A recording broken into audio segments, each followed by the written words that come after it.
Assalamualaikum warahmatullahi wabarakatuh. Jumpa lagi kita berjumpa dengan saya Arif Rautomo atau Arif RH dalam rekaman video iseng Reborn.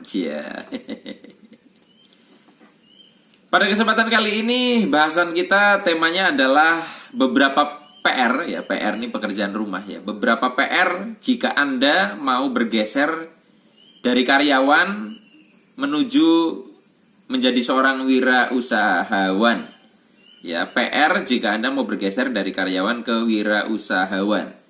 Teman-teman, saya lihat fenomena banyak seminar-seminar, pelatihan-pelatihan yang begitu bombastis dan memprovokasi orang untuk bergeser dari pekerjaan dia sebagai seorang karyawan untuk menjadi seorang businessman ya, menjadi seorang entrepreneurship ya, entrepreneur, dan begitu provokasinya begitu luar biasa sehingga banyak orang yang memutuskan resign tanpa mempersiapkan apa-apa. Jadi terlalu nekat dan ada yang berhasil tapi yang hidupnya tambah berantakan juga ada. Nah, apakah niatan seseorang untuk dari karyawan terus dia mau resign jadi businessman ya, menjadi seorang entrepreneur itu salah? Enggak juga. Tetapi balik lagi bahwa yang perlu kita sadari itu ada hal-hal yang harus dipersiapkan. Bagi orang-orang yang aliran planless mungkin ini kelihatannya mengada-ada ya, tapi begini, kesiapan setiap orang ini lain-lain ya. Ada orang yang sangat menikmati sebuah proses-proses adaptasi, transisi yang tidak begitu mudah. Ada orang yang begitu kakunya dirinya dia sehingga dia tidak lentur dan dia mudah patah. So, saya pikir ada beberapa hal yang perlu Anda persiapkan ya. Anda kalau sudah terlanjur ya Anda bangun supaya Anda resign dari pekerjaan itu tidak perbuatan yang bodoh gitu loh. Nah. Beberapa PR-nya yang pertama begini. Yang pertama adalah menemukan bos di dalam diri. Teman-teman, salah satu motif orang ingin keluar dari pekerjaannya itu kan dia merasa aku nggak suka diatur-atur orang lah, sering dimarahin bos lah gitu loh. Kemudian disuruh-suruh bos lah, macam-macam diperintah-perintah, diatur gini gitu. Dan akhirnya karena dia tidak mau diatur-atur, dia resign dan ingin menjadi seorang entrepreneur kayak gitu. Apakah itu salah? Salah 100% sekali lagi tidak, tetapi itu tidak tepat karena ketika Anda keluar dari pekerjaan lalu Anda motifnya hanya karena tidak mau diatur, maka PR selanjutnya adalah apakah Anda mau mengatur diri Anda sendiri? Ya, rezeki itu sudah ada yang ngatur, tapi kadang manusianya nggak mau diatur. Nah, ketika Anda sudah keluar dari pekerjaan, apakah Anda bisa memunculkan bos di dalam diri Anda sendiri? Dan ini nggak mudah loh.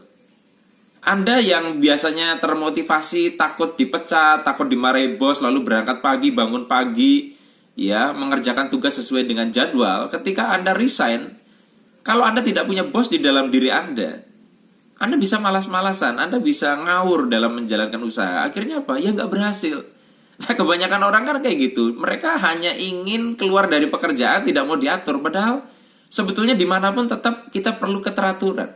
Ya, perlu sesuatu yang membuat kita mau melakukan gerakan. Artinya kita harus menjadi sosok yang memerintah diri kita sendiri jika yang memberi perintah itu bukan dari luar, bukan bos. Kayak gitu ya.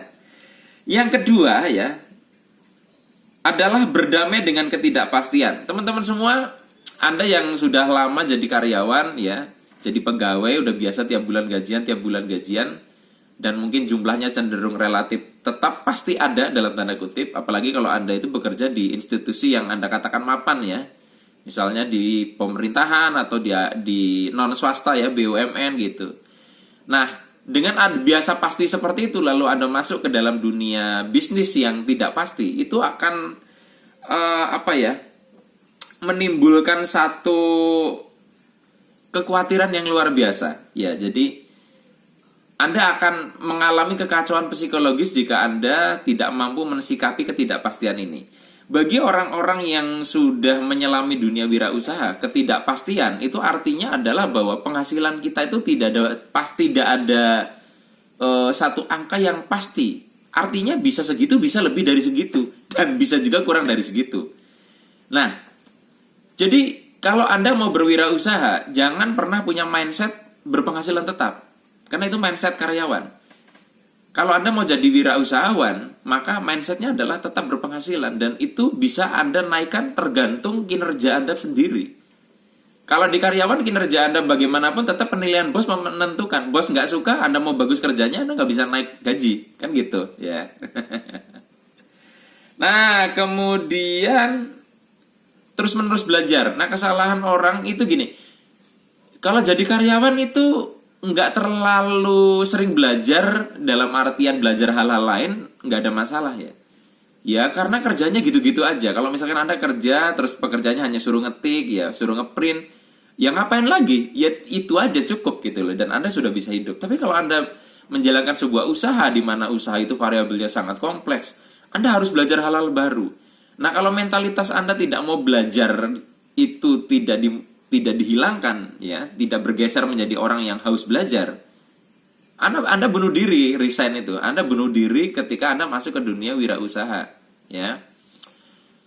Dan memang rata-rata orang kan begitu ya. Rata-rata orang yang sering sekali saya bilang, mereka berhenti membaca buku, ya, berhenti untuk ikut kelas-kelas kuliah dalam tanda kutip, ikut kelas pelatihan, training atau apapun itu, ketika mereka sudah selesai sekolah formal, merasa sudah cukup, ijazah itu sudah akhir dari pembelajaran. Ini mindset yang sangat keliru, ya, sangat berbahaya.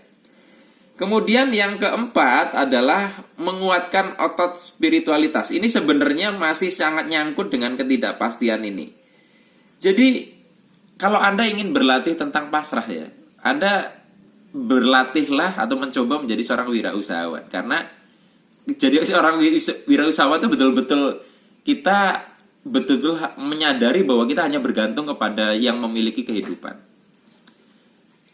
Contoh paling gampang kalau Anda ingin merasakan ini, jadilah IO seminar, IO training atau apapun, di mana di situ Anda punya satu resiko kalau pesertanya tidak memenuhi kuota, Anda akan rugi untuk bayar gedung, Anda rugi mungkin sudah DP membayar pembicara dan sebagainya. Dan Anda nggak bisa mengontrol jumlah peserta itu berapa. Ya, kadang sudah kita persiapkan matang nggak masuk, kadang kita sudah pesimis, tiba-tiba mendekati hari H, tiba-tiba peserta meludak. Betul-betul pasrah total ya. Jadi kalau misalkan Anda di karyawan kan mungkin nggak terlalu saya kira ya. Tapi kalau di wirausahawan tuh betul-betul Anda berlatih dengan situasi-situasi yang unpredictable kayak gitu. Sebenarnya masih banyak lagi, nggak cuma 4 ini, tapi saya kira 4 ini yang perlu dibangun atau dipersiapkan kalau Anda mau resign ya. Nah, saran saya sih gini, sebelum Anda resign ya,